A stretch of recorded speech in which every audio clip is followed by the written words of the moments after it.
বাহালুল এক পাগল ছিল, পাগল কামেল বুজুর্গ ছিল, কিন্তু মাঝে মাঝে পাগলামি কথা বলতে, পাগলামি সাধারণ জ্ঞানে বোঝাও মুশকিল, ওই স্তরের না হইলে বোঝাও যাবে না। তো বাহালুল পাগল, কিন্তু সে অত্যন্ত উঁচু মানের বুজুর্গ ছিল। মাঝে মধ্যে তার কিছু কথা, তার ওই ইশক এবং মহব্বতের কথা শরীয়তের আইনে দেয়া, মানে যাচপড়তাল করলে দেখা যায় ভুল, তো মানুষও বলতো ভ্রান্ত লোকটা। তো যা হোক, বাহালুলকে একদিন বাদশাহ মনসুর, খলিফায় মনসুর পরিবার নিয়ে বিকেল বেলায় পার্কে ঘুরতে গেছে। দেখেছে ওই পার্কের নামায় এ দুলাবালির মধ্যে বসে বাহালুল হাতে আঙ্গুলে আঁকাআঁকি করতেছে। এ ঘর আঁকে, দরজা বানায়, এদিক দিয়ে জানালা বানায়, এদিক দিয়ে দরজা বানায়, এদিক দিয়ে বেডরুম, এদিক দিয়ে বুঝেন না বিভিন্ন রুম। কিভাবে হাতে আঁকে না মানুষ, বাহালুল এই বালিতে বসে বসে ঘর আঁকে। তো খলিফা মনসুর কয়, পাগলা এখানে বসে কি করো? জান্নাতের ঘর বানাইতেছি। যেরকম সুবহানাল্লাহ।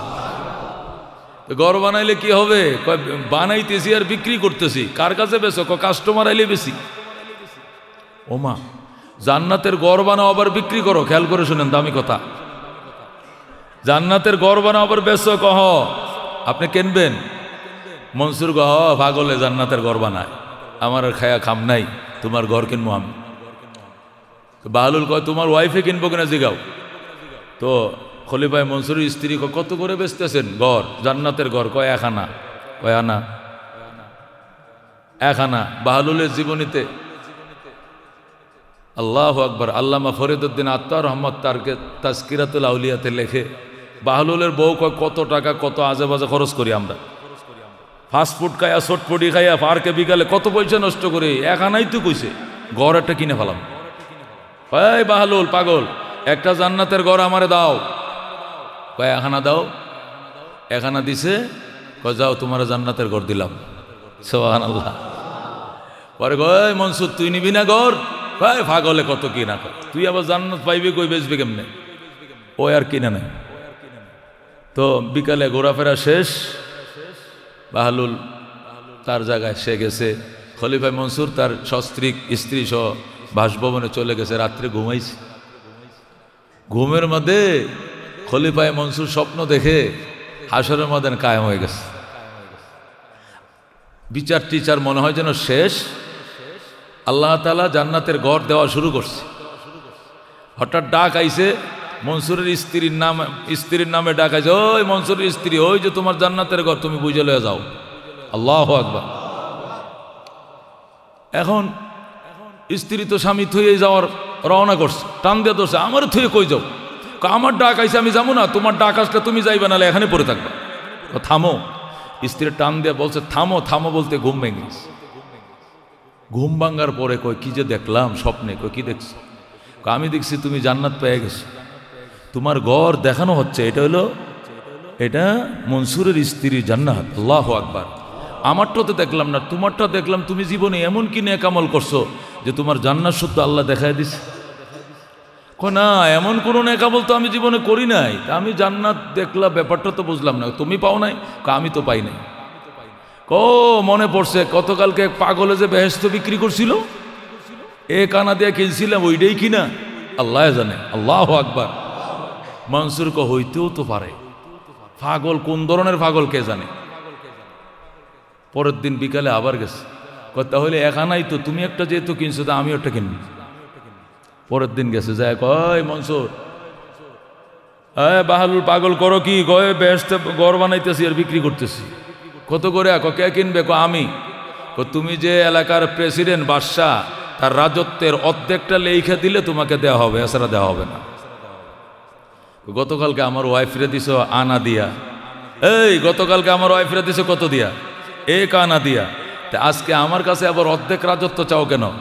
তোমার ওয়াইফ তো না দেখা জান্নাত বিশ্বাস করছে, এই জন্য সস্তায় পায়ে গেছে। আর তুমি এই রাত্রে স্বপ্ন দেখিয়া পরে তোমার ইয়াকিন হইছে, এখন আইছো, এখন সস্তায় দেওয়া হবে না, তোমার রাজত্ব অর্ধেক লেখা দিতে হবে। যেরকম আল্লাহ আকবার। পরে আর মনসুর আর কিনতে পারে না, সুযোগ। এটা কি? এই কথা বলার উদ্দেশ্য হলো এই, বাহালুল কামেল বুজুর্গ ছিল, কথাবার্তা মাঝে মধ্যে একটু উল্টাপাল্টা বলে ফেলতো, আরেক জগতে চলে যাইতো, তো নিজেকে হারিয়ে ফেলতো, উল্টাপাল্টা বলতো, ঠিক আছে, কিন্তু ফি নফসিহি তিনি বুজুর্গ ছিলেন। তো মনসুর এই ঘটনাগুলো দেখার পর মনসুরের বিশ্বাস বাহলুলের প্রতি বেড়ে গেল। আরেকদিন কয়, বস জান্নাত তো বেচলেন না, আজকে আপনারা দাওয়াত দিতে আসি। কই? আমার বাসভবনে শাহী বিছানায় বসাইয়া, শাহী দস্তরখান ফাইতিয়া, শাহী খানার আয়োজন করবো আপনার জন্য। আমার মন চাইছিল আপনার একদিন একটু আদ্য আইতাম, একটু খাওয়াইতাম।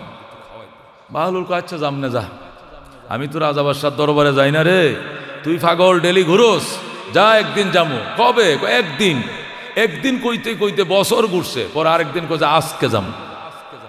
তো গেইটে গেছে, যায় তো শাহী সিংহাসন তো অনেক উপরে, অনেক তালা উপরে উঠতে হয়। বাহলুল এত সিঁড়ি বায়া এক মুঠ খাওয়ার জন্য বাহলুল যায় না। আল্লাহু আকবার। তখন তো লিফট টিপ ছিল না বাজান, লিফট টিপ নাই, সিঁড়ি বায়া ছয়তলা উঠমু তোর এক মুঠ খাওয়ার লেগিয়া। বাহলুল এই দুনিয়ার খাওয়ার পাগল নয়, বাহলুল রবের থেকে আইনে আইনে, আসমান থেকে আইনে খায়, যায় খায় না। আল্লাহু আকবার। আসমান থেকে নিয়ে খায়, আসমানে উঠে খায় না বাহলুলে। আর তোর ছয়তলা বামু বেড়া, আমি লিফট কই? কই লিফট তো নেই, হবে না। তো গেলাম, কই স্যার বসেন, যেভাবে হোক আপনার উপরে উঠাম। তখন এই বড় তক্তার সার কিনারে রশি লাগাইয়া ছাদের উপর দিয়া প্রেসিডেন্ট গার্ডওয়ালারা লম্বা রশি দিয়া নিচে কি জলচকি একটা বান্ধিয়া এটার মধ্যে উড়ায় বসায় পরে এক টানে উড়ায় ফেলেছে ছয়তলা ছাদের উপরে, যেরকম আল্লাহু আকবার। ওটারে লিফট বানাইছে। তাই না, যখন উপরে উঠাইলো ফরিদউদ্দিন আত্মার লেখে খায় যায় বসছে বিছানায়, ছাদে উঠায় পরে আবার অনেক প্যান্ডেল করছে, স্টেজ করছে, কত কিসিমের খাবার শাহী সিংহাসনে বসাইছে। বসায় হজরত খাবার তো দিতাম, কদে খাবার খামু। খানা দেওয়ার আগে একটা প্রশ্ন আপনার কাছে, আপনি সাদা সিধা মানুষ, মাটি সাটিতে বসে থাকেন, আল্লাহর দরবারে এত উচ্চ মর্যাদা আপনি কেমনে লাভ করলেন? ওই বেটা, মর্যাদা কি মানুষ লাভ করে না উনি লাভ করায়? যেরকম আল্লাহু আকবার। এত উপরে আপনি কেমনে উঠলেন? ওরে আহমক, আমি তোর বিল্ডিং এ আমি যেমনে উঠছি, আমারে মাওলায় আমার এইভাবে টাইনে উঠাইছে। যেরকম আল্লাহু আকবার। তুই যেরকম ছয়তলা আমাকে রশিদে টাইনে উঠাইছ, আল্লাহ আমারে তার আসমানে নিজেই টাইনে উঠাইছে, আমি উঠি নাই। যেরকম আল্লাহু আকবার। ওমা তৌফিকি ইল্লা বিল্লাহ। এই জন্য বন্দা, এ কথা সবসময় আমাদেরকে মানতে হবে, জানতে হবে, বিশ্বাস করতে হবে। নেক আমল তো আমরা করি না, রব গোলামকে দিয়ে করায় করায়। কথা কোন ঠিক কিনা? নেক আমলকে আমরা করি না, আল্লাহ করায়, আল্লাহ কর। খুতবা দুরূদ শরীফের পর আপনাদের সামনে ছোট্ট করে একখানা আয়াতে কারিমা তেলাওয়াত করেছি। বড় বড় প্যান্ডেলগুলোতে আমরা বয়ান করি, আজকে প্যান্ডেল হলো না, আল্লাহর ঘরের প্যান্ডেল, এটা মহাপবিত্র প্যান্ডেল। কথা কোন ঠিক কিনা? একদম আল্লাহর ঘর। আল্লাহ রসুল বলেন, ক্বালা রাসূলুল্লাহি সাল্লাল্লাহু আলাইহি ওয়াসাল্লাম, খায়রুল আমাকিনে মাসাজিদুহা ওয়া শাররুল আমাকিনে আসওয়াকুহা। নবী বলেন, পৃথিবীর শ্রেষ্ঠ জায়গা মসজিদ, আর পৃথিবীর নিকৃষ্ট জায়গা বাজার। নিকৃষ্ট জায়গা কি আর শ্রেষ্ঠ জায়গা কি? একদম শ্রেষ্ঠ জায়গার মধ্যে প্যান্ডেল হইছে, এখানে বসছি, খুশি না বেজার? আলহামদুলিল্লাহ। কোন অন্যদিন এখনো রিজিক নিয়ে দৌড়াইতাম, অন্যদিন এখনো পর্যন্ত ভ্যান চালাইতাম, অটো চালাইতাম, এখনো পর্যন্ত মেশিন চালাইতাম। আজকে সব থুইয়া চলে আসছি মহল্লায় মাহফিল, ঠিক কিনা? ওই বাকি রিজিকের ব্যবস্থাটা কে করে দিবেন? আল্লাহ করে। আল্লাহ তাআলার থেকে নেওয়া শিখতে হবে, আল্লাহ তাআলার থেকে নেওয়া শিখতে হবে, চাইতে হবে। অসুস্থ হইলে শুধু ডাক্তার উপরে নির্ভর করবেন না, দুই হাত তুললে একটু মালিকের কাছে কান্দের, মালিক ওষুধ তো উসিলা মাত্র, তুমি বিনা ওষুধ সুস্থ করতে পারো। ওষুধ আমি খামো, পয়গম্বর খেয়েছেন, এটা সুন্নত, কিন্তু আমার বিশ্বাস ওষুধের উপর না, বিশ্বাস তোমার উপরে। কথা কোন ঠিক কিনা? কার উপরে থাকবে ভরসা? আল্লাহ বলে, ওমা মিন দাব্বাতিন ফিল আরদে ইল্লা আলাল্লাহি রিজকুহা। এমন কোন দাব্বা, এমন কোন প্রাণী নাই এই জমিনের উপরে যার রিজিকের দায়িত্ব আল্লাহর কাছে নাই। যেরকম আল্লাহু আকবার। তার মানে সকল সৃষ্টি রিজিকের দায়িত্ব কার? একমাত্র কার? আল্লাহ বলেন, ইয়ালামু মুস্তাকাররাহা ওয়া মুস্তাওদাহা। আল্লাহ জানেন এই জমিনে কতদিন থাকবা আর জমিনের নিচে যায় কতদিন থাকবা। যতদিন এই দেশে থাকবা এতদিনের রিজিকের ব্যবস্থা তোমার জন্য আল্লাহ করবেন। যতদিন মাটির নিচে থাকবা তখনকার ব্যবস্থাও তিনি করবে। তুমি যদি বলো আমার রিজিকের ব্যবস্থা আমি করি, তাহলে মাটির নিচে ব্যবস্থাটা কে করবে? ওখানে তো ধান ক্ষেত নাই, ওখানে তো অটো চালাইতে পারবে না, ওখানে তো গার্মেন্টস ফ্যাক্টরি নাই। আল্লাহ বলেন ইয়ালামু মুস্তাকাররাহা ওয়া মুস্তাওদাহা, অস্থায়ী জীবন কতদিন, স্থায়ী জীবন কতদিন, দুটোটাই রব জানে। অস্থায়ী জীবনের খোরাকি কতটুক লাগবে এইটাও জানে, স্থায়ী জীবনের খোরাকি কতটুক লাগবে এইটাও জানে। এই ব্যবস্থাও যার, ওই ব্যবস্থাও তার, তোমার টেনশন নাই। তাহলে রিজিকের মালিক কে? এই জন্য আল্লাহর উপরে রাগ করিয়া, ভাগ্যের উপরে রাগ করিয়া রিজিক তালাশ করার ক্ষেত্রে হারামে হাত দিও না। হারামে হাত দিও না মুসলমান। যে হারাম না কামাইলে, হারাম পথে না গেলে পয়সা হওয়া যেত না। কখনোই কাজটা করবা। ইবাদত কবুল হওয়ার জন্য পূর্ব শর্ত হলো হালাল রিজিক। বলেন কি রিজিক? হালাল রিজিক। হালাল রিজিক ছাড়া এবাদতের মজা পাইতা না, এবাদতের স্বাদ পাইতা না। ফজর পড়লে জোহর নাই, জোহর পড়লে আসর নাই, আসর পড়ছে মাগরিবের আকর্ষণ নাই, কারণ খাবারের ভিতরে হালালের কোনো বালাই নাই। এটা দরবে ছেড়ে দিবে, দরবে ছেড়ে দিবে। এটা লুজ কালেকশন হয়ে যাবে এবাদতের উপরে। লুজ কালেকশন কেন হবে? এবাদতের স্বাদ পাইতেছ না, কারণটা কি? খাবারের মধ্যে হালাল রিজিকের বাস বিচার নাই। যা পাইবা তাই খাইবা, যেখান থেকে পাইবা সেখান থেকে নিবা। যা পাইবা পকেটে ঢুকাইবা, মস্তানি বাতাও ঢুকাইবা, রাজনৈতিক বাতাও ঢুকাইবা, প্রভাব আর আধিপত্য বিস্তার করবা, চুরি চিন্তাই করে খাইবা, সুদও খাইবা, ঘুষও খাইবা, যা পাইবা খাইবা। এই খাওয়া খায়া কোনোদিন মাওলারে পাওয়া যাবে না। কত ঠিক কিনা? আল্লাহ বলেন ইয়া আইয়ুহাল্লাযীনা আমানু কুলু মিম্মা ফিল আরদি হালালান তাইয়্যিবা। আল্লাহ বলেন হে বিশ্বাসীরা, কুলু মিম্মা ফিল আরদি হালালান তাইয়্যিবা, বক্ষণ করো, খাও, জমিনের মধ্যে যা আছে খুঁজে খুঁজে খাও। শর্ত হলো সেটা হালাল হতে হবে, পবিত্র হতে হবে। কয়টা জিনিস লাগবে? একটা হালাল আর একটা কি? পবিত্র। দুইটা জিনিস খুঁজে খুঁজে তুমি খাও।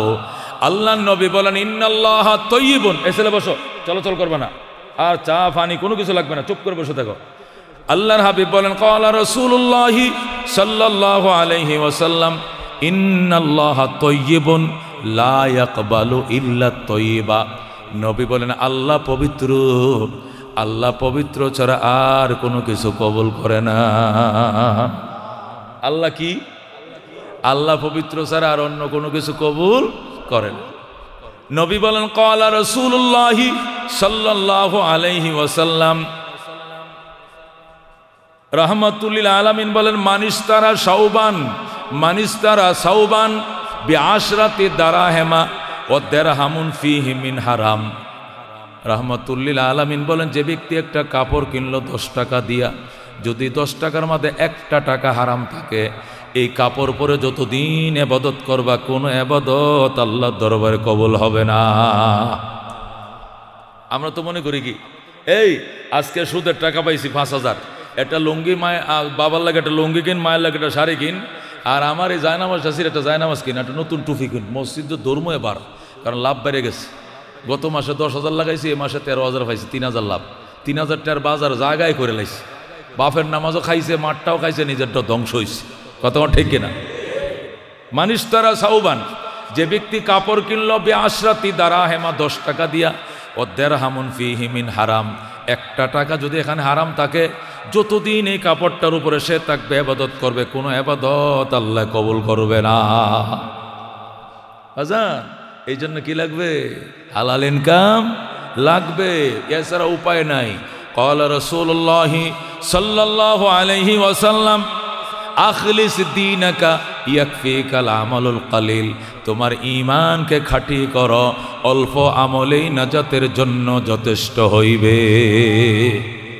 এই বেজাল মুক্ত করো ঈমানকে। ঈমানের মধ্যে সুদ ঢুকায় না, আমলের মধ্যে ঘুষ ঢুকায় না, চাঁদা ঢুকায় না, মস্তানি বাতা ঢুকায় না। যা এনেছিলা, যা কামাই করেছো, খুঁজে খুঁজে দিয়া দাও যদি বাঁচতে চাও হাসরের ময়দানে। কথা ঠিক কিনা? কত মানুষের দোকানে শাটারে তালা লাগছে, কত মানুষ ব্যবসায় বিতাড়িত হয়েছে, এলাকা ছেড়ে অন্য এলাকা চলে গেছে জুলুম আর নির্যাতনের কারণে। এখন কই গেছে তোমার পাওয়ার? পাওয়ার সব আমার আল্লাহ। তোমার পাওয়ার আইজ আছে, কালকে নাই, তুমি ভিক্ষুক এখন। কথা ঠিক কিনা? এই জন্য এবাদতের ক্ষেত্রে খবরদার কোনো এবাদত কবুল হবে না হারাম খাওয়ায়, হারাম ফিন্দায়, হারাম ইনকাম। হালাল এমন একটা জিনিস, হালাল এমন একটা জিনিস, সে মুসলমান ঝকঝক এবাদত তোমার চোখের সামনে তুলে ধরবে। তোমার এবাদত যে কবুল হচ্ছে তুমি নিজেই বুঝতে পারবা আল্লাহ তোমার এবাদত গ্রহণ করছেন। যেরকম সুবহান, তুমি নিজেই বুঝতে পারবা। আমাদের দারুল উলুম দেওবন্দ মাদ্রাসা ইন্ডিয়াতে, ইউপিতে, উত্তরপ্রদেশে, আল্লাহু আকবার, আল্লামা ইয়াকুব নানুতুবি রহমতুল্লাহ আলাই দারুল দেওবন্দের শেখুল হাদিস ছিলেন, নায়েবে মোহতামিম ছিলেন। উনি নিজে ঘটনা লিখতেছেন, আমাদের দারুল উলুম দেওবন্দ মাদ্রাসার পাশে এক সনের ঘর ছিল, কুরের ঘর ছিল, এক বুড়া মানুষ এখানে বাস করত। ওনার নাম শাহজি আব্দুল্লাহ। কি নাম? শাহজি আব্দুল্লাহ। উনি দেওবন্দ মাদ্রাসার পাশেই বাড়ি, তো সনের ঘর, কুরের ঘরে উনি বসবাস করতেন। শাহজি আব্দুল্লাহর পেশা ছিল উনি ঘাস কাইটে বাজারে বিক্রি করতেন। গরুর ঘাস আছে না, কাঁচা ঘাস আছে না গরুর, এগুলো কাইটা কাইটা আটি বান্ধে বান্ধা দেন আমরা কুরবানির সময় গরু কিনে আনি, পরে কাঁচা ঘাসও কিনে আনি, বাজারে ঘাস বিক্রি করে কিনা, করে কিনা। তো ওই দেওবন্দের মধ্যে ওই ঘাস বিক্রি হতো। উনি গরুর ঘাস আটি বেঁধে বেঁধে 4-6টা আটি ডেলি সমপরিমাণ ঘাস ডেলি বিক্রি করতেন। ওনার টার্গেট হলো 6 আনা। কয় আনা? ডেলি তিনি 6 আনার ঘাস বিক্রি করতেন। কয় আনার? 6 আনার ঘাস বিক্রি করে 2 আনার সাথে সাথে মিসকিনকে দান করে দিতেন। আর 2 আনার উনি বাজার করে বাড়িতে নিয়ে যাইতেন, আর 2 আনা জমাইতেন। এই 2 আনা করে জমাইতে জমাইতে জমাইতে 1 বছরে যেটা জমে ওইটাতে একদিন দেওবন্দ মাদ্রাসার সমস্ত মুহাদ্দিসিনে কেরামকে দাওয়াত করে খাওয়াইতেন। আয়েশা বলতেন, হুজুর আমি তো গরিব মানুষ, ঘাস বেচা খাই, আমি ডেলি 6 আনার ঘাস বেচি, বিক্রি করে 2 আনার সাথে সাথে দান করে দেই, 2 আনা দিয়ে সংসার চালাই, আর 2 আনা জমা করছি, জমা করে আজকে 5 কেজি গোস্ত কিনছি, 2 কেজি মাছ কিনছি, শাক সবজি ভর্তা যা আমি পারছি, গরিব মানুষ, এই টাকা দিয়ে আপনাদের জন্য আয়োজন করছি, আগামী শুক্রবার জুমার নামাজ পড়ে আমার বাড়িতে দাওয়াত। দেওবন্দ মাদ্রাসার উস্তাদরা উনার দাওয়াত করার জন্য কার আগে কে যাইতো? পাগল হয়ে যাইতো। সুবহানাল্লাহ।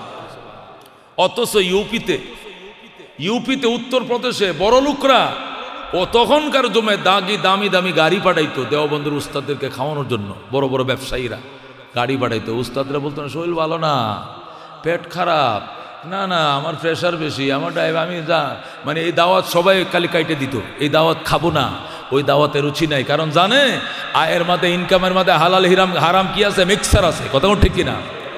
কিন্তু শাহজি আব্দুল্লাহ দাওয়াত খাওয়ার জন্য শুধু দিন গুনত। ইয়াকুব নানুতুবি বলে, আমি যখন দারুল দেওবন্দ মাদ্রাসায় মিটিংয়ে বইতাম, মাঝে মাঝে শিক্ষক মিটিং বসতাম, 65, 66, 68 জন টিচার। তো হুজুরা মাঝে মাঝে জিজ্ঞাসা, হুজুর এই শাহজি আব্দুল্লাহ কি এবার দাওয়াতটা দিব না নাকি? দাওয়াত তো আপনার মাধ্যমে দেয়, এবার কি ওর সাথে আপনার দেখা হয় না? কয় তো দাওয়াতটা দিব না।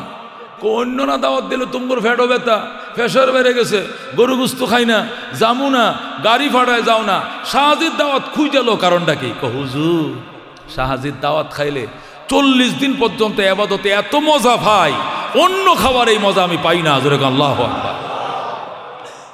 মুসলমান, শাহজি আব্দুল্লাহর দাওয়াত খাওয়ার জন্য হুজুরা ডেট ছায়া থাকতো, কবে দাওয়াতটা দিব। এই গরিবের ঘরে শাহজি করতো কি জানেন? শর্ট বিছায় দিত উড়ানে, ঘরে তো জায়গায় না, ছোট ঘর, 65-68 জন লোকায় বসছে একসাথে। চটা ছিল না আগের দিনের, সালা শর্ট বিছায়া দিয়া এরপরে মাটিটা ফেলেট মাটির হানকি দিয়া লাইন ধরে বইতো। দারুল উলুম দেওবন্দ মাদ্রাসার শেখুল হাদিসরা বুখারি পড়ায়, এরা এই ফ্লোরে বৈশা, চটে বৈশা শাহজির দাওয়াত খাইতো। যেরকম আল্লাহু আকবার। কি মনে করছেন মুসলমান?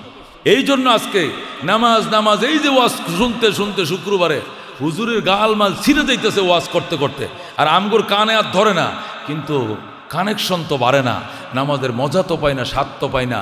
একটাই মাত্র কারণ, আমাদের ইনকাম হালাল না, ইনকামের মধ্যে ভেজাল। কথা ঠিক না বেটি? হযরত ইমাম শাফি রহমতুল্লাহ আলাই 4 মাযহাব। কয় মাযহাব? হানাফি, মালিকি, শাফি, হাম্বলি। কয় মাযহাব? তো শাফি মাযহাবের যে যিনি ইমাম, ওনার নাম কি? ইমাম শাফি রহমতুল্লাহ। ইমাম শাফি রহমতুল্লাহ ছাত্র ছিল ইমাম আহমদ রহমতুল্লাহ। ইমাম শাফি রহমতুল্লাহ একদিন ইমাম আহমদ রে দাওয়াত দিছে, আহমদ রে, তুই যে আমার ছাত্র, তুইও তো মাযহাবের ইমাম হয়ে গেছো, চার মাযহাবের এক মাযহাব, উস্তাদও এক মাযহাব, ছাত্রের আরেক মাযহাব। আবু হানিফা হলো সমস্তদের উস্তাদ। আল্লাহু আকবার। আহমদ, সে 30 বছর আগে তুই লেখাপড়া করলি, আর এখন তুই মাযহাবের লেখালেখি নিয়ে তুই ব্যস্ত। উস্তাদরে তো একদিন দেখতে আইলি না? বুঝু সময়ই পাই না, এত ব্যস্ত, লেখালেখি মোতালা ফতুয়া দিয়া এত ব্যস্ত, আসার সময় পাই না। আমি তোরে দাওয়াত দিলাম, উস্তাদের বাড়িতে একদিন দাওয়াত খায় যা। ইমাম আহমদ ইবনে হাম্বল কো, হুজুর আমনে আমার দাওয়াত দেওয়া লাগে, আমি আপনার ছাত্র, আপনি আমার উস্তাদ টিচার। আমি তো লজ্জায় পড়ে গেলাম, হুজুর কবে আইতাম? কই শুক্রবারে আসবি তুই। ইমাম আহমদ ইবনে হাম্বল রহমতুল্লাহ আলাইহি, ঠিক আছে হুজুর আমি আসবো। চিঠি পাঠাইছে, চিঠির উত্তর দিয়ে বলছে আমি এত তারিখ শুক্রবারে আসবো। তখন তোর মোবাইলের জামানা ছিল না। ইমাম আহমদ ইবনে হাম্বল রওনা হয়েছে এক দেশ থেকে আরেক দেশ। ইমাম শাফি রহমতুল্লাহ আলাইহি কত কিসিমের খানা নিজের যোগ্য সন্তানের জন্য করছে। আল্লাহু আকবার। তার কিন্তু ছাত্র, শাফি কিন্তু উস্তাদ। ইমাম আহমদ ইবনে হাম্বল, হাম্বলি মাযহাবের ইমাম আহমদ, উনি ছাত্র। নানান কিসিমের খানা ফিনা করে পাটি টাটি বিছাইয়া, দস্তরখান বিছাইয়া, খাবারটি ডাইকে রাইকে দিছে। আহমদ আসতে দেরি, খাবার দিতে দেরি হবে না। আল্লাহু আকবার। ইমাম শাফি রহমতুল্লাহ আলাইহির খাদেমরা, ছেলেরা, ওনারা খানা পিনার সব ব্যবস্থা করলেন। অজুর পানি বদনা রেডি রাখলেন, যদি অজু করে বাথরুমে যায়। এটি আগের দিনে যে মুরব্বীরা করতো, বদনা রাখতো, বদনা পরে পানি রাখতো, জলচকি বিছায় রাখতো, আসিল কিনা আগের দিনে সব ব্যবস্থা করে রাখছে।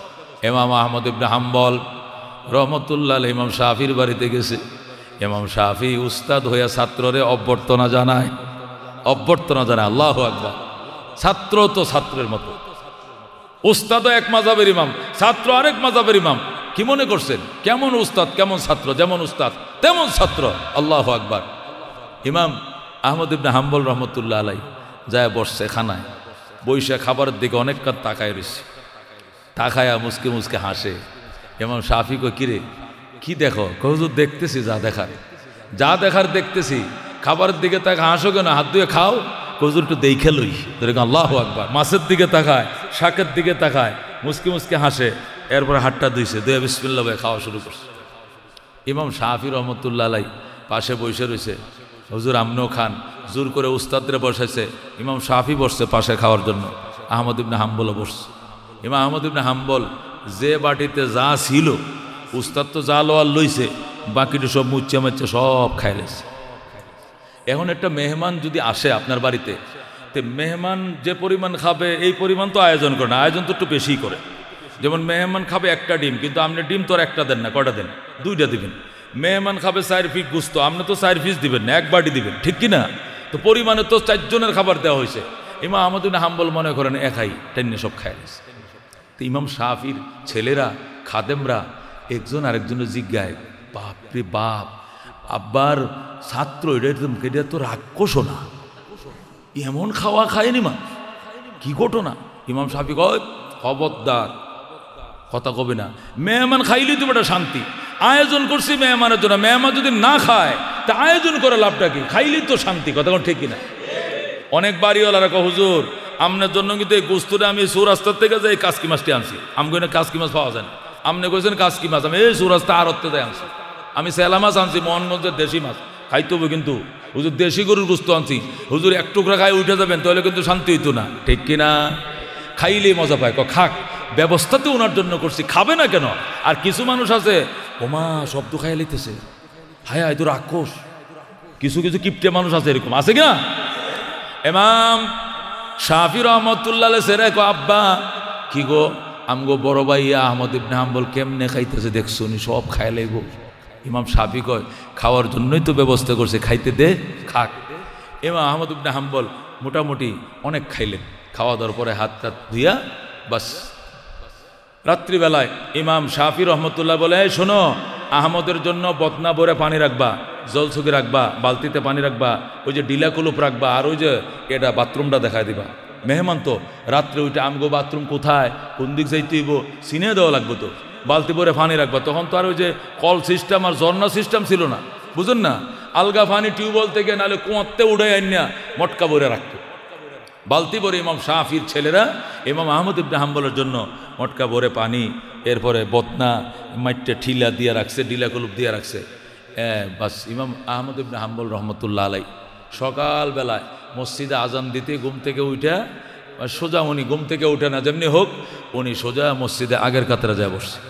ইমাম শাফি আয়সা, আহমদ ঘুম থেকে উঠো, আয়সা থেকে দরজা খোলা, আহমদ নাই, যায় দেখে মসজিদের আগের কাতারে, যেরকম আল্লাহ আকবার।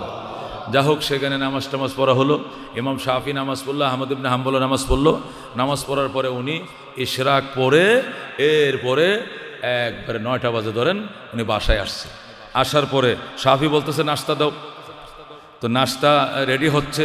তো ছেলেরা এসে বলে, আব্বু হুজুর যে ওনার জন্য যে রাত্রে বদনা ভরে পানি রাখছিলাম, পানি তো ইউজ করতে দেখি নাই, পানির জায়গায় পানি আছে, বালতির জায়গায় বালতি ভরা পানি, বদনা জায়গা বদনা ভরা, ডিলা কুলুপ জায়গাটা জায়গায় কোনো অজুর কোনো জায়গা ভিজছে মনও দেখা যায় না, টয়লেটকে ইউজ করছে এটাও বোঝা যায় না। তো হুজুরে কি অজু করছে না রাত্রে? এটা কেমন কথা? হুজুরকে তাহাজ্জুদ পড়ছে না? এটা মাযহাবের ইমাম, নিশ্চয় উনি তাহাজ্জুদ পড়ার কথা, তাহাজ্জুদ মিস হওয়ার কথা না। নামাজ তো বললাম জামাতে পড়ছে, তো উনি কি অজু করে নাই সারা রাত? উনি কি অজু অবস্থায় ছিল সারা রাত? ইমাম শাফি আহারে এগুলো মন্তব্য করতে নেই মানুষের ব্যাপারে, চুপ থাক, এখানে অনেক রহস্য থাকতে পারে যেটা তুই বুঝবি না, আল্লাহর কাছে আছে, যেরকম আল্লাহ আকবার। ইমাম আহমদ ইবনে হাম্বল ইশরাক পরে যখন নাস্তা খাইতে বসছে, ইমাম শাফি রহমতুল্লাহ জিজ্ঞাসা করে, বাজান কি খাইলা না খাইলা গত রাত্রে, রুচিসম্মত হয়েছে কি না? আচ্ছা যা হোক, আচ্ছা বাবা তোমার তোমার এই অবস্থাটা কবে থেকে হয়েছে? মানে কথাটা অস্পষ্টভাবে জিজ্ঞাসা কর, তোমার এই অবস্থাটা কবে থেকে? ইমাম আহমদ ইবনে হাম্বল কো, হুজুর এই অবস্থাটা আপনার বাড়িতে আসার পরেই হয়েছে। সুবহানাল্লাহ। কি প্রশ্ন করছে এটাও স্পষ্ট না, উত্তর কি এটাও স্পষ্ট না।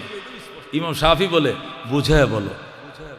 ইমাম আহমদ ইবনে হাম্বল কো, হুজুর যখন আপনার বাড়িতে আসলাম, দস্তরখানে বসায় দিয়েছেন খাওয়ার জন্য, খানার দিকে যেটার দিকে তাকাই, ডাইলের দিকে তাকাই নূর লাফাইতেছে, আল্লাহু আকবার। গোশতের দিকে তাকাই নূর চমকাইতেছে। এটা পবিত্র কিনাকাটার বাজার, পবিত্র হাতে রান্না, পবিত্র হাতে বাড়া, পবিত্র হাতে পরিবেশন, নূর ঝলঝল করতেছে।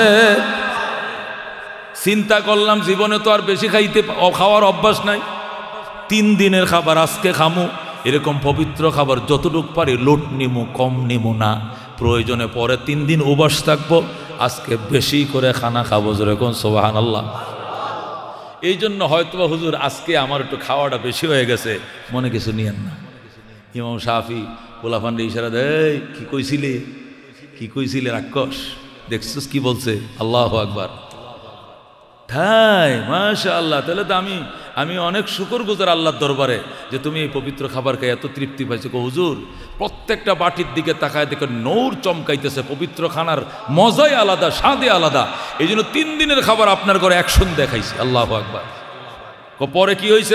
এর কারণেই 2টা লাভ হয়েছে আমার। 1 নম্বর লাভ, আল্লাহ তাআলা আমাদের ইবাদতের স্বাদ মজা বাড়ায় দিছে।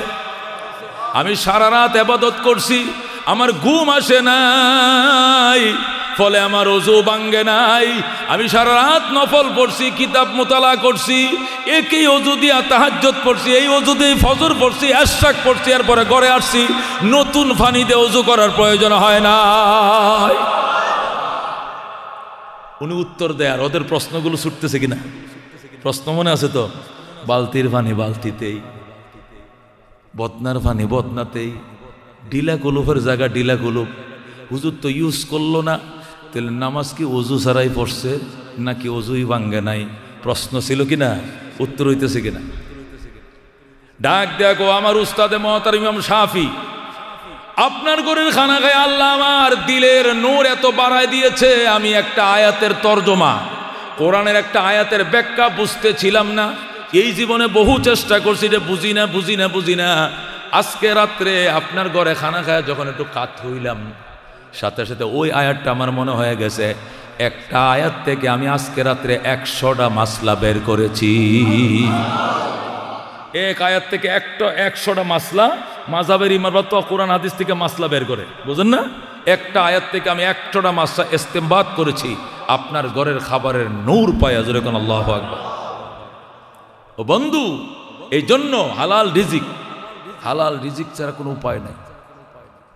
হযরত আব্দুল কাদের জিলানীর ঘটনা জানেন? বুজুর্গ আল্লাহর ওলি, বড় পীর, উনি যে বুজুর্গ, এটার ব্যাপারে সাইর মাযহাব একমত, আহলে হাদিসরা একমত, সলফি খলিফারা একমত, বেঈমানরা পর্যন্ত একমত, আরবরাও একরব, আমেরিকারও একমত। আব্দুল কাদের আল্লাহর মুহাক্কিক বুজুর্গ ছিলেন, কথা কোন ঠিক কিনা? আমি হেরেম শরীফে শাইখ সুদাইসির মুখে মসজিদে আবু বকরে বয়ান শুনছি আসরের পরে। হেরেমে হিলটনে সাইতলার মধ্যে আবু বকর মসজিদে শাইখ সুদাইসি আসরের পরে বয়ান করতেছে। আমি আল্লামা নূর হোসেন কাসিমি রহমতুল্লাহ বাড়িধারা প্রিন্সিপাল, ওনার সাথে হুজুর হুইল চেয়ারে বসা, আমি নিচে বসা, তো বয়ান শুনতেছে আসরের পরে। তো এক নামাজের বয়ান করতে গিয়ে হঠাৎ করে আব্দুল কাদের জিলানির রেফারেন্স তিনি টানতেছেন, যেরকম আল্লাহু আকবার, কয় কাদ জা আল মালাইকাতু বিসুরাতিল বা কাদ জা শাইতানু বিসুরাতিল ইনসান। কয়েকদিন এই শয়তান মানুষের আকৃতি ধারণ করে আব্দুল কাদের জিলানির কাছে এসে বলতে, হুজুর আপনি তো নামাজ মাফ হয়ে গেছে, আপনি বড় পীর। সাথে সাথে আব্দুল কাদের জিলানী কল লা হাওলা ওয়ালা কুওয়াতা ইল্লা বিল্লাহ আনতা শায়তান, লা হাওলা ওয়ালা কুওয়াতা ইল্লা, তুই শয়তান আমারে ধোঁকা দিতে আসছে। যেই লা হাওলা বলছে, যে ওই লোকটা গায়েব হয়ে গেছে। আল্লাহ নবীর নামাজ মাফ হয় নাই, আবু বকরের নামাজ মাফ হয় নাই, ওমর উসমান আলী ফাতেমা হাসান হুসেনের নামাজ মাফ হয় নাই, আব্দুল কাদেরের নামাজ মাফ হয়েছে। তুই দাওয়াত লইছিস, তুই শয়তান, তুই ইবলিস। আব্দুল কাদের জিলানের সাথে সাথে পাথর মারা শুরু করছে, আল্লাহু আকবার, সাথে সাথে সে গায়েব হয়ে যায়। এই লোকটার রেফারেন্স দিয়া হেরেম শরীফের এরিয়ার ভিতরে যারা গেছেন মক্কায়, হিলটনের মসজিদে আবু বকরে বৈশা শেখ সুদাইসি, যিনি সৌদি আরবের ধর্মমন্ত্রী এবং বাইতুল্লাহর 19 জন ইমামের মধ্যে উনি প্রধান ইমাম, উনি তার রেফারেন্স দিয়ে কথা বলে।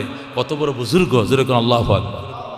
সে আব্দুল কাদের জিলানী বলেন, আমার আব্বাজান শেখ আবু সালেহ মুসা, আব্দুল কাদের জিলানীর বাবা শেখ আবু সালেহ মুসা রহমতুল্লাহ বিখ্যাত বুজুর্গ ছিলেন।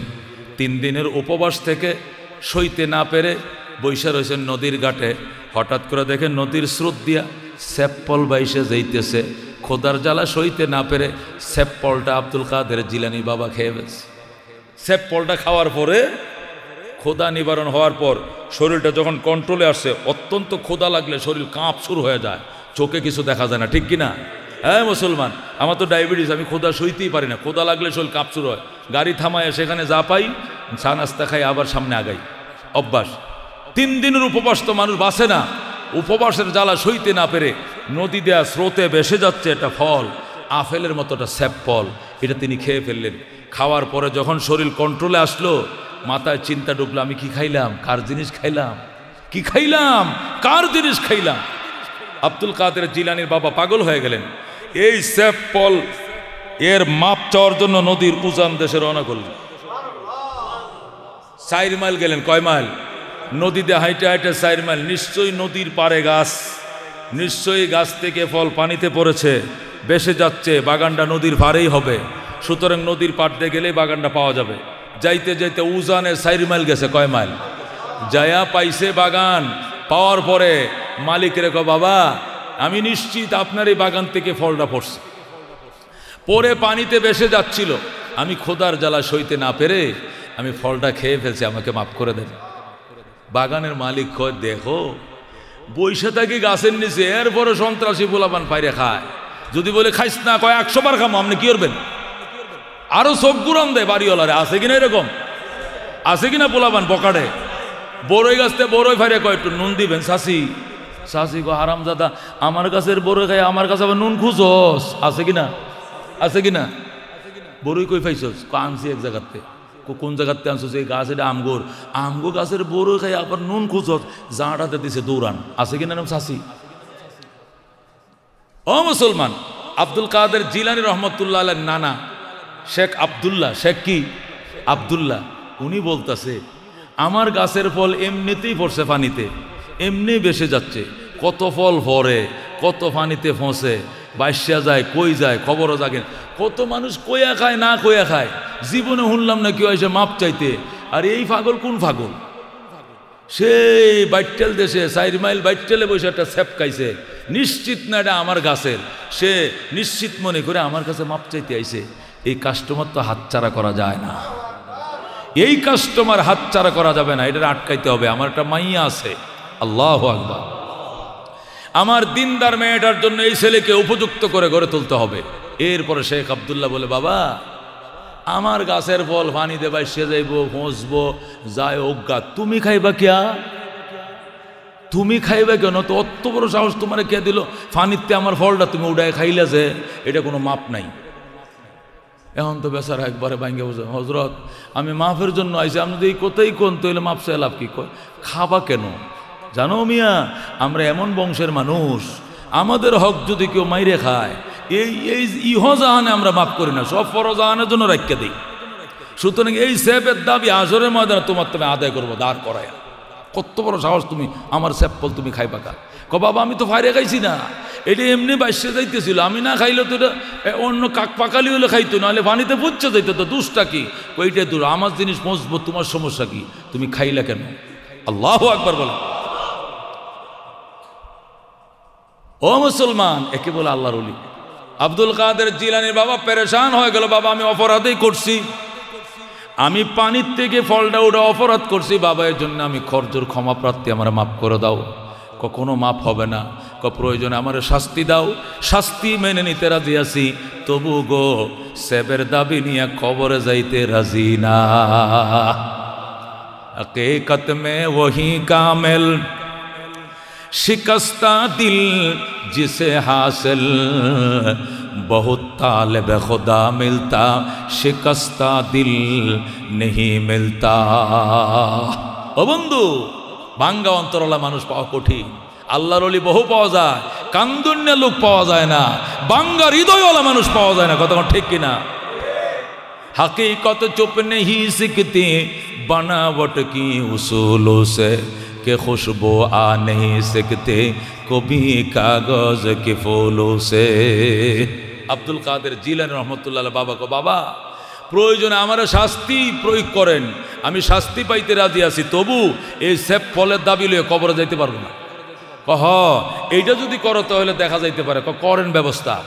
ওই বাড়িওয়ালা বাগানওয়ালা 10 বছর আমার ছাগল চড়াইবা, 10 বছর আমার গোলামি করবা, 10টা বছর বিনা বেতনে আমার বাড়িতে থাকবা, ডাইল ভাত মিললে খাইবা, নতুবা উপোস থাকবা, বিনা বেতনে স্বেচ্ছায় সশ্রম কারাদণ্ড 10 বছর। 10 বছরের সশ্রম কারাদণ্ড দেওয়ার পর যদি আমার মন চায় তাহলে তোমাকে মাফ করতে পারি, নতুবা অতিরিক্ত আবার নতুন ডিউটি আসতেও পারে। আব্দুল কাদের জিলানীর বাবা হুজুর আমি 10 বছর গোলামি করতে রাজি আছি, তবু গো দাবি নিয়ে হাসরের ময়দানে দাঁড়াইতে রাজি না। কত আমল জীবনে করছো, এই যে মানুষের হক মারতেছো, এই দোকানে সাদা, এই দোকানে সাদা, ছাদা না দিলে সাড়ারে তালা লাগা, সিলগালা ঘুরেলা ভাঙ্গালা তারায় দেয়া লাগাতে এলাকায় থাকতে দিব না। বাজান এত গরম শরীরে, এত গরম শরীরে, এই গরম থাকবে না, এমন দিন আসবে কুরিয়ানি কম্বল গাও দিবা, তবু কয়েক কাশবা, ঠিক কিনা? বুড়ি বলবে, ও বুড়িয়া এখন কাশো, কম্বলটা বিদেশ তুনা নাইছি, কম্বল দিলে কি হবে? রক্ত তো গরম হয় না, রক্ত তো কি হয় না। আল্লাহ কো সুম্মা তাকুনু শুয়ুখা, ও যুবক তোমার একদিন বুড়া বানাবো, এমন বুড়া বানাবো 10 মিনিটের আগের কথা 10 মিনিট পরে তোমার মনে থাকবে না, ঠিক কিনা? কথা কোন ঠিক কিনা? বন্ধু আব্দুল কাদের জিলানীর বাবা 10 বছর পরিশ্রম করছে, সশ্রম কারাদণ্ড, পাইলে খাইছে নাইলে উবাস, পরিশ্রম 10 বছর করার পর বলতেছে, হুজুর এবার আমার ছেড়ে দিন, আমি যাই, আমার বিয়ের বয়স যাইতেছে, আমি দেশে যাই, বাবা মার কাছে যাই, একটা নেককার মেয়ে আমি খুঁজতেছি, বিয়ে করি, গরিব মানুষ, যাইতে দেন। কয় না, তোমার সাথে তো কথা এই ছিল না, কথা ছিল 10 বছর পরিশ্রম করার পরে যদি আমি সন্তুষ্ট হয়ে যেতে, আমি তো সন্তুষ্ট হই না, এখন আরো অতিরিক্ত ডিউটি করতে হবে। আর কি অতিরিক্ত? তুমি যে অপরাধ করছো, আমার স্যাপল খাইছো, এই জন্য এই 10 বছরের কারাদণ্ড যথেষ্ট না, আরো কাজ আছে। কয় কি কাজ? আমার একটা অন্ধ মেয়ে আছে, এটা কানা, এটা লুলা, এটা অ্যাবনর্মাল, এটা পঙ্গ, হাত ভাঙ্গা পা ভাঙ্গা, চোখে দেখে না, একদম কালো, চুলের মতো কুচকুচে কালো, অঙ্গ প্রত্যঙ্গ কোনো ঠিকঠাক নাই। এমন মেয়েকে যদি তুমি বিয়ে করো আর দেখি সংসার সুখের হইছে, আমার জিরে বিয়া করার পরে তোমার এই অপরাধ আমি ক্ষমা করব, এছাড়া ক্ষমা করব না। আব্দুল কাদের জিলানী বাবা ডাক দেখো, বাবা এই পঙ্গু নিয়ে অন্ধ নিয়ে জীবনযাপন করতে রাজি আছি, তবু গো অন্যের হক নিয়ে জাহান্নামে যাইতে রাজি না। অন্যের হক নিয়ে জাহান্নামে যাইতে পারবো না, যা বেটা পঙ্গু বিয়ে করলাম। তবে বাবা আপনার মেয়ে বিয়ে করার মতো সাংগাস্তা সামর্থ্য আমার নাই, সোনা গয়না দিতে পারবো না, শাড়ি গয়না দিতে পারবো না। ওই আব্দুল্লাহ শেখ আব্দুল্লাহকে সমস্ত খরচ আমি বহন করব। বাগানের মালিক আব্দুল কাদের জিলানির বাবা শেখ আবু সালের নিয়ে বাজারে গিয়া সব জুতা মোজা পায়জামা পাঞ্জাবি টুপি কিনা দিছে, জিয়ের বাজারে করছে, জামাইয়ের বাজারে করছে, কইরে এক মসজিদে আগদ দিছে। পুরা ইরাকের যত আল্লাহর অলিরা ছিল সব ওই আগদ অনুষ্ঠানের মধ্যে শরীক হয়েছে। যেরকম আল্লাহ বিয়া টিয়া পড়ায় যাও বাবা, ওই যে রুমটা, এই রুমে আমার জি আছে, উম্মুল খায়ের ফাতেমা। যেরকম আল্লাহু আকবার। বাবারে তোরা কোন বংশের রে বাবা? আমি হযরত হুসাইন রাদিয়াল্লাহু তাআলা আনহুর বংশের, আমি শেখ আবু সালেহ মুসা, আমি কুরাইশের। কই মনে করিস না আমরা কম, আমরা হযরত হাসানের বংশের। যেরকম আল্লাহু আকবার। একজন হুসাইনের বংশের, আরেকজন হাসানের বংশের। আব্দুল কাদের জিলানী বাবার থেকেও কুরাইশ, মায়ের দিক থেকেও কুরাইশ, দুনো বংশ এসে কুরাইশের নবীর বংশের সাথে মিলে গিয়েছে। যেরকম আল্লাহু আকবার। সেই বংশের থেকে বড় পীর এমনি নয়। কুলুবুল আরিফিনা লাহা ওয়ুনুন তারা মালা ইয়ারাউনান নাজিরুনা। হযরত আব্দুল কাদের জিলানীর বাবা গেছে ঘরের ভিতরে যায়া দেখে তো সুন্দর নারী, জীবনে এমন সুন্দর নারী দেখে নাই, এমন সুন্দর মেয়ে। আব্দুল কাদের জিলানীর বাবা কয়, আমারে বলছে ওনার মেয়ে কি দেখে না, চোখে দেখে না, হাত পা ঠিকঠাক নাই, কিন্তু যায়া দেখি জান্নাতের হুরের মতো। জোরে কোন সুবহানাল্লাহ। বড় বড় চোখ, কোনো শরীরের অঙ্গ পতঙ্গের মধ্যে কোনো খুঁত নাই, নিখুঁত একটা আল্লাহর তৈরি একটা হুরের মতো, জান্নাতি হুরের মতো, বিনা বাতিতে তার আলোয় ঘর আলোকিত হয়ে গেছে। যেরকম মানে আব্দুল কাদের জিলানীর বাবা ডরে ঘরের তুন বাইরে গেছে। বাইরে কয় না, আমার ভুলে মনে হয় অন্য মেয়ের ঘরে দিয়ে দিছে। আমার ওয়াইফ না কানা, আমার ওয়াইফ না কালো, আমার ওয়াইফ না পুঙ্গো। যায়া দেখি এই মেয়ের শরীরে কোনো খুঁত নাই, আর ঝকঝক করতেছে, বাত্তি ঝাড়া ঘর জ্বলে। আবার এই মেয়ের ঘরে আমার দৌড় দিয়ে আবার বেরিয়ে গেছে। লা হাওলা ওয়ালা কুওয়াতা ইল্লা আউযুবিল্লাহ, নাউযুবিল্লাহ মিন যালিক। এগুলো কইতেছে আর বাইরিতেছে। শ্বশুরে কো কিও জামাই আয়া বললেন কেন? আমার মেয়ে পছন্দ না। কোন আব্বা ভুলে আরেক ঘরে পাঠাই দিয়েছেন আমাকে, আপনার মেয়ে এই ঘরে না। আপনি যে পঙ্গু মেয়েটার কথা বলছেন সে কোন ঘরে? কই এই ঘরে তো। কই এইটাই আমার মেয়ে। কো না না, আপনি যেটা বলছেন এইটা নয়। আরে বাবা শোন, আমার মেয়ে বলছি চোখে দেখে না, মানে আমার মেয়ে চোখ দিয়ে জীবনে পরপুরুষ কোনোদিন দেখে নাই। আমার মেয়ে হাত অবশ্য এই হাত দিয়ে পরপুরুষ ধরে নাই, এই পা দিয়ে পরপুরুষের দিকে যায় নাই, জীবনে খাস পর্দা করে চলেছে। চন্দ্র সূর্য আমার মেয়েকে দেখছে কিনা সন্দেহ আছে। ক্বালা রাসূলুল্লাহি সাল্লাল্লাহু আলাইহি ওয়াসাল্লাম, আদ-দুনিয়া কুল্লুহা মাতা ওয়া খায়রু মাতা'আদ দুনিয়া আল মারআতুস সালিহা। পৃথিবীতে যা আছে সবই তোমার সম্পদ, পৃথিবীর শ্রেষ্ঠ সম্পদ হলো নেককার একটা স্ত্রী। পৃথিবীর শ্রেষ্ঠ সম্পদ নেককার স্ত্রী। নেককার স্ত্রী ছাড়া নেককার সন্তান জীবনেও জন্ম হবে না। কথা কোন ঠিক কিনা? হবে কোনোদিন জন্ম? যার ও মুসলমান, যে ব্যক্তি দুনিয়াতে কয়েকটা ফ্যাক্টরির মালিক, কয়েকটা গার্মেন্টসের মালিক, শিল্প কারখানার মালিক, অভিজাত ফ্যামিলির সন্তান, মন্ত্রী মিনিস্টার মেয়র অনেক কিছু তার, কিন্তু তার ওয়াইফটা পরে নেয় ভালো। সারাদিন অফিস আদালত করে যখন ঘরে আসে, আইসা থেকে বেরিয়ে জানালা দিয়ে আরেক ছেলের সাথে কথা কয়।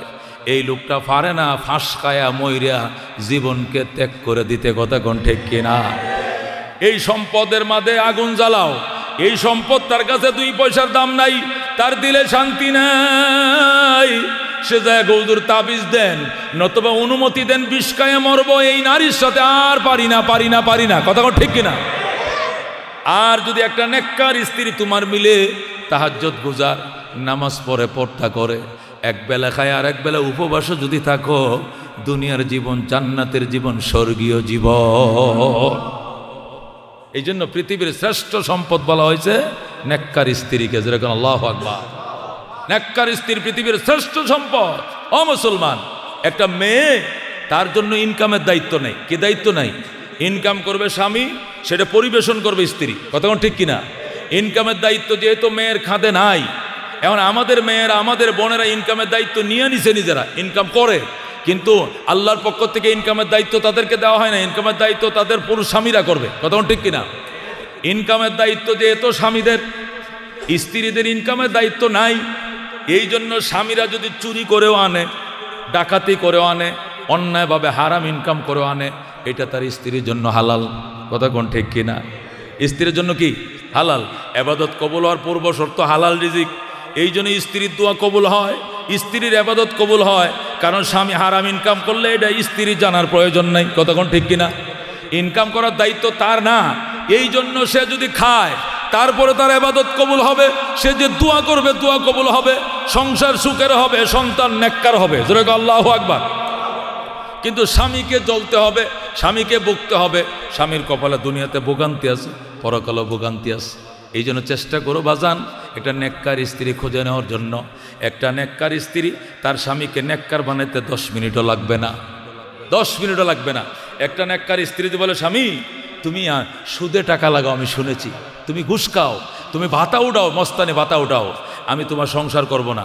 এই হারাম টাকা যে ঘরে থাকবে, এই ঘরে এই মহিলা থাকবে না। আমি ওই হারাম খাওয়ার মেয়ে নয়, তুমি এই সব ছাড়ো। সাদা শাড়ি পরাইবে, আমি থাকবো। বেনারসি দরকার নাই, 1.5 লাখ টাকা বড়ি স্বর্ণ আমার দরকার নাই। একবেলা খাবো আলবত্তা ডাল দিয়ে, আরেকবেলা উপোস থাকবো। হারাম নিয়ে আমার ঘরে ঢুকবা না। এই ঘরের স্বামী জীবনোত্তর তৌবা করে হারাম ইনকাম ছেড়ে দিবে। কথা ঠিক কিনা? যদি বলে আমি বাবার ঘরে থাকতে নামাজ দেখছি, রোজা দেখছি, তসবি দেখছি, জায় নামাজ দেখছি, টুপি দেখছি, মেসওয়াক দেখছি, সুরমা দেখছি, আতর দেখছি, কিন্তু তোমার ঘরে এগুলো নাই। তোমার ঘরে রিমোট কন্ট্রোল, তোমার ঘরে রঙিন টেলিভিশন, তোমার ঘরে হলো সিনেমার বায়োস্কোপ, এগুলো দেখে আমার অভ্যাস নাই। এগুলো থাকবে, আমি থাকবো না। আমি থাকবে, ওইগুলো থাকবে না। তুমি সিদ্ধান্ত নাও। আগের বালা পরের ক্যাসাল দরকার নাই। এখনো সন্তানাদি হয় নাই, রাখবা কিনা বলো? রাখলে এগুলো বের করতে হবে। স্বামী দেখবেন পায়ে পরে বলবে, তোমার পায়ে ধরি, তুমি মাফ করে দাও, এগুলো এখনই ভেঙ্গে দিব, কিন্তু তোমার ছাড়া আমি বাঁচবো না। কথা ঠিক কিনা? একটা নেককার মেয়ে ঘরের রাইখা যদি ফানের দোকান লয়ে বসো, সংসারে 5 জন খাওয়ান না, 7 জন খাওয়ান না, ইনকাম শুধু একটা পানের দোকান, পান সিগারেট বিক্রি করে স্বামী 3 রাস্তার মোড়ে। স্ত্রী যখন ফজরের নামাজটা পড়ে যায়, নামাজে বসে থাকবে, আর স্বামীকে নামাজটা পড়ে বলবে, যাও দোকান নিয়ে যাও। স্ত্রী নামাজে পরে বাই নামাজে বসে দোয়া করবে, আল্লাহ আমাদের ফ্যামিলির সদস্য খাওয়ান না, আমরা 5 জন, ইনকাম করে আমার স্বামী একা মাত্র, তাও মাত্র সামান্য একটা পান সিগারেটের দোকান। আল্লাহ তুমি ইনকাম বাড়ায় দিও, হালাল রিজিক বাড়ায় দিও। ও বন্ধু, এই মেয়েটা দোয়া করার কারণে 5টা পানের দোকানে যা বিক্রি হবে, একটা দোকানে এত কাস্টমার আসবে। কেন? তার রিজিক হালাল, তার দোয়া কবুল। জোরে আল্লাহু আকবার। 5টা দোকানদার এত বেচা কেনা করতে পারবে না, ওই নামাজি লোকটা তার দোকানে যে বেচা কেনা হবে। নামাজি মানুষ যদি বলে নামাজের জন্য 15 মিনিট বিরতি, অন্য দোকানদার কয় এই 15 মিনিট আমরা কিচ্ছে বেচমু, হ্যাঁ দোয়ান বান্দা, তুমি গুড়ার ডিম বেচবা। যে মানুষ দেখছে নামাজের জন্য বিরতি 15 মিনিট, প্রত্যেকটা মানুষ বলবে, যে লোকটা দুনিয়ার লোভ ছেড়ে নামাজ পড়তে পারছে, আল্লাহকে ফাঁকি দেয় নাই, এই লোক আমাদেরকেও ফাঁকি দিবে না, ওজনে কম দিবে না, মিথ্যা লিখবে না, বেশি করে লিখবে না, এর দোকান ছাড়া অন্য কোনো দোকানে কেনাকাটা করব না।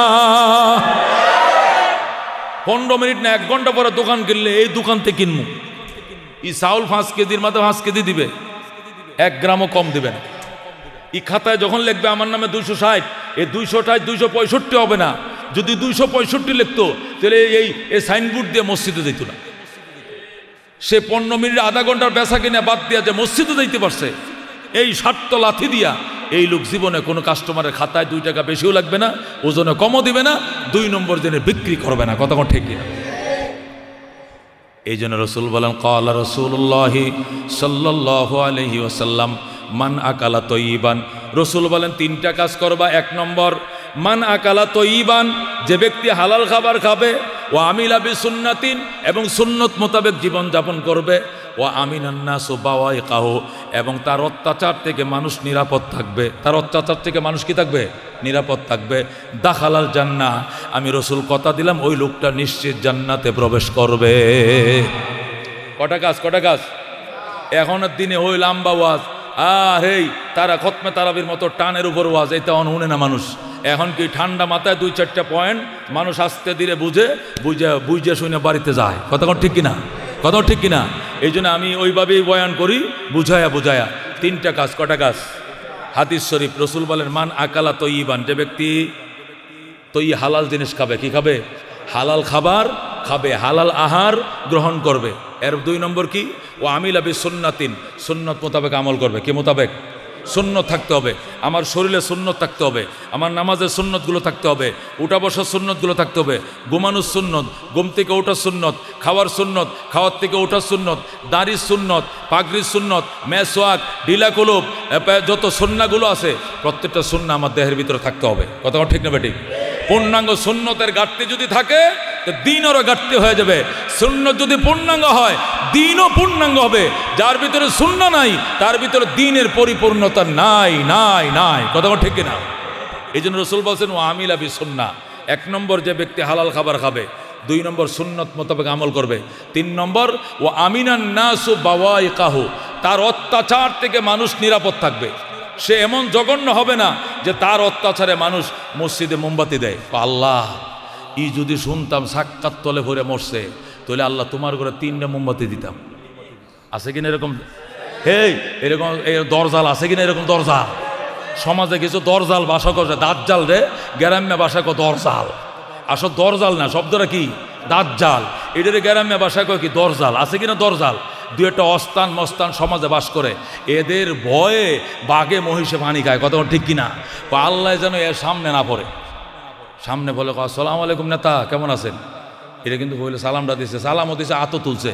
কিন্তু নেতা চলে যাওয়ার পরে তুই যদি শুনতাম তুই চৌরাস্তা সাক্ষাৎ তলে পড়ছস, তো 2 হাত নফল নামাজ পড়লাম বলে কিনা? কারণ এর অত্যাচারে মানুষ শান্তিতে নাই। কথা ঠিক কিনা? রসুল বলেন, বুখারী শরীফের হাদিস শুনেন, ক্বালা রাসূলুল্লাহি সাল্লাল্লাহু আলাইহি ওয়াসাল্লাম লা ইয়াদখুলুল জান্নাতা মান লা ইউমিনু জারহু বাওয়াইকাহু। রসুল বলেন, ওই ব্যক্তি জান্নাতে ঢুকবে না যার অত্যাচার থেকে মানুষ নিরাপদ নয়। যার অত্যাচার থেকে মানুষ কিনা নিরাপদ না, ওই লোক জান্নাতে যাবেন না।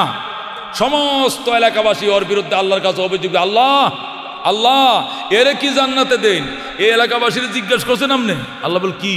ই তো করে 1 নম্বর খারাপ আনোর মানুষ, 100 জনের মধ্যে 100 জনে বলবে খারাপ। আল্লাহ কয়, মান হুয়া ইনদান নাসি খায়র ফাহুয়া ইনদাল্লাহি খায়র। যে আল্লাহর মানুষের কাছে বালা, সে আমার কাছেও বালা। যে মানুষের কাছে খারাপ, সে আমার কাছেও খারাপ। জাহান্নামে যা, জাহান্নাম দিবে। এই জন্য আল্লাহ নবী সাল্লাল্লাহু আলাইহি ওয়াসাল্লাম বলেন, যতবার জিব্রাইল আমার কাছে আসছে এতবারে শুধু বলছে আলাইকা বিল জার, আলাইকা বিল জার। নবী গো, প্রতিবেশীর ব্যাপারে খুব খেয়াল রাখেন, প্রতিবেশীর ব্যাপারে খুব খেয়াল রাখেন। নবী বলেন, আল্লাহ নবী বলেন, প্রতিবেশীর ব্যাপারে এত তাকিদ দিত জিব্রাইল, আমি ভয়ে ছিলাম কোন দিন যেন জিব্রাইল আইসা কয় প্রতিবেশীর ওয়ারিস দেওয়া লাগবে। বাপের সম্পদের ওয়ারিস যেরকম বায়ানে ভাই, প্রতিবেশীরও দেওয়া লাগে। এই আইন কবে নাজিল হয়ে যায়? আমি ভয়ে আসছিলাম, এত ভয় আমার দেখাইতো প্রতিবেশীদের ব্যাপারে, অত সতর্ক করত। আলাইকুম বিল জার, আলাইকা বিল জার। প্রতিবেশীদের ব্যাপারে খবরদার, সতর্ক থাকবা। তোমার প্রতি প্রতিবেশীদের রিপোর্ট যেন নেগেটিভ না হয়, পজিটিভ রিপোর্ট যেন তোমার প্রতি সবসময় প্রতিবেশীদের হয়। মাহাতিরিন, এই জন্য আপনাদের কাছে যে আমি আলোচনা আজকে রাখছি সেটা হলো কি? হালাল রিজিক। কি রিজিক? খাবেন হালাল রিজিক ইনশাআল্লাহ। জীবন চলে যাবে, হারামে হাত দেব না। এই মুসলমান, হালালে বেজাল নাই বলে হালালে, হারামে আরাম নাই বলেন হারামে, হালালে বেজাল নাই, হারামে আরাম নাই। যে হারাম কামাই করে 10 লাখ টাকা কামাইছে না, হঠাৎ করে বাম পাশের এদিক দিয়ে ব্যথা উঠছে, টঙ্গি কয় না, রেফার টু মিরপুর কি হার্ট ফাউন্ডেশন গেছে, heart foundation refer to Madras গেছে, রেফার টু এলিজাবেথ সিঙ্গাপুর পাঠাইছে। এলিবাজার চিকিৎসা করে সে কয় যে 6টা ব্লক রেফার টু কবর। এটা রিংও ঠকতো না, এটারও হার্ট সার্জারি সম্ভব না, রেফার টু কই কবর। 10 লাখ কামাই তোমার হয়েছে কি হয়েছে? এই জন্য এই হারাম কামাই করিও না। আল্লাহ অল্প স্বল্প প্যারাসিটামল খাওয়া লাগতেও পারে, না লাগলে নাও লাগতে পারে। আল্লাহ সুস্থ রেখে দুনিয়াতে বিদে দেবে। কথা কোন ঠিক কিনা? রাজি আছেন তো ইনশাআল্লাহ? ওই হারাম ইনকাম আনায় গন্ডায় রসুল বলেন তোমার কাছে যদি মুসলমান এই 1 আনা পরিমাণ পয়সা তোমার কাছে কেউ পায়, তাহলে 700 রাকাত কবুল হয়েছে নামাজ দিয়া দিতে হবে। কয়শো রাকাত? 700 রাকাত কবুল হয়েছে নামাজ দিয়া দিবেন আনার জন্য। জীবনে পড়ছেন কয় রাকাত নামাজ? আপনি তো শুক্কুর আলী মুসল্লি। কি মুসল্লি? শুক্কুর আলী মুসল্লি বুঝেননি? খালি শুক্রবারে নামাজ পড়ে আর পড়ে না।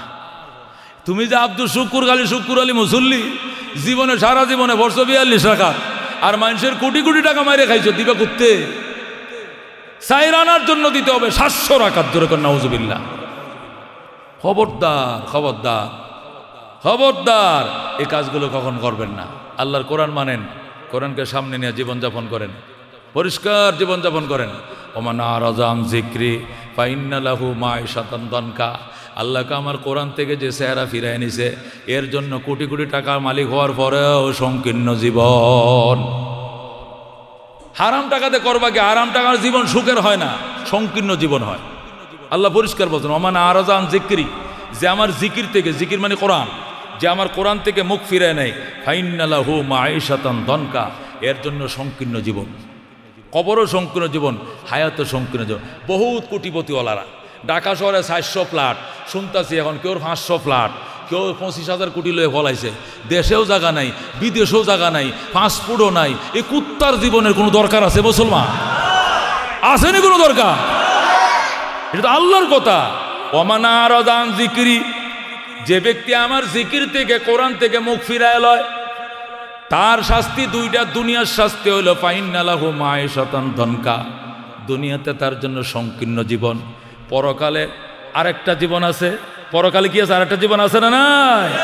আল্লাহ কোন নাহশুরুহু ইয়াউমাল কিয়ামাতি আমা, পরকালে তাকে অন্ধ করে উঠাবো। সে বলবে ক্বালা রাব্বি লিমা হাশারতানি আমা, ওগো আমার রব, আমাকে কেন অন্ধ করে উঠাইলা? ওয়াকাদ কুনতু বাসীরা, দুনিয়াতে তো আমি চোখে দেখতাম, কিন্তু পরকালে আমার অন্ধ বানাইছো কেন? আল্লাহ বল ক্বালা কাযালিক, আল্লাহ বলবে আমার হুকুম এমনই। আতাতকা আয়াতুনা, আমার কোরআনের আয়াত তোমার কাছে এসেছিল, ফানাসিতাহা, ওই সময় ফাত্তা দাও নাই। কোরআনওয়ালাকে মারছো, জেলখানায় বন্দি করেছো, অপদস্থ করেছো, ফাত্তা দাও নাই। মুল্লাদ্দর মসজিদ পর্যন্ত উপহাস করলাম। আল্লাহ ওয়া কাযালিকাল ইয়াউমা তুনসা, এজন্য আজকেও তোমাকে আমি আল্লাহ ভুলে গিয়েছি। তুমি আমাকে ভুলে গিয়েছিলা, আজকে তোমাকেও আমি ভুলে গেলাম।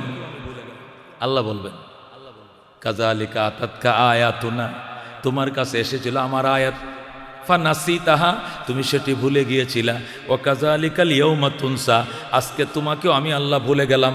তোমার খোঁজ খবর আমি নেব না, নেব না, নেব না। জোরে কর নাউজুবিল্লাহ। খবরদার, কোরআন সামনে নিয়া, কোরআনের বিধান মোতাবেক ওলামায়ে কেরাম যেভাবে হাক্কানি ওলামায়ে কেরাম যে ব্যাখ্যা করবেন, ব্যাখ্যা মোতাবেক জীবন করতে রাজি আছেন ইনশাআল্লাহ? আল্লাহ কবুল করে। জোরে কোন আমিন।